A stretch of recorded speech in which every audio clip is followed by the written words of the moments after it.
There's only one way to get this shot. This footage is from Connor Sullivan, a drone hobbyist. Luckily on that day, he didn't collide into anything. Having the bigger picture in a video makes it a lot more cinematic. Sullivan uses his drone to make videos for his YouTube channel. He closely follows the work of other drone photographers. But in terms of drone regulations, I don't follow as closely as I probably should. And he's not the only one.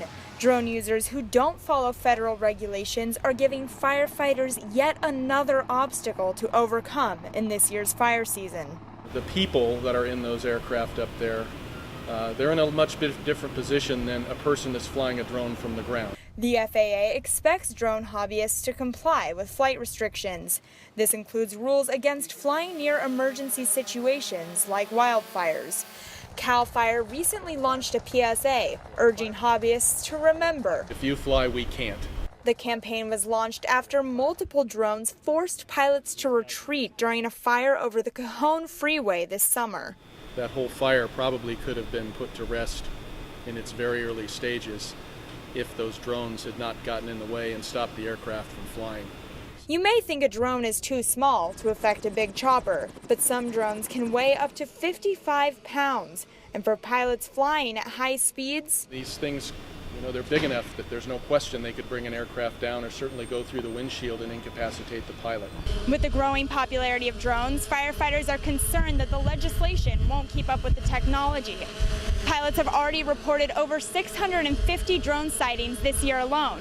But that hasn't stopped drone users from fighting to keep drones like this in the sky. It was basically a ban on technology. Alan Hagman joined the National Press Photographers Association in their fight against an anti-drone bill. The legislation would have criminalized drone use over private property in California. Governor Jerry Brown decided to veto the anti-drone bill. It's just kind of a draconian, outdated regulation, and I think they realized that through a lot of news organizations fighting it. But the press still is unhappy with federal drone regulations, which don't allow drones to operate for commercial use. Hagman says this unfairly limits journalists. I can air drone footage that you shoot, but I can't go out and shoot that myself. He also hopes that hobbyists won't ruin it for the press. If a drone drowns a helicopter and somebody dies in that fire, that drone pilot's responsible for that. But until further legislation is passed, hobbyists like Sullivan will keep using drones to make films with images that fly off the screen. Reporting for Annenberg TV News, I'm Madison Mills.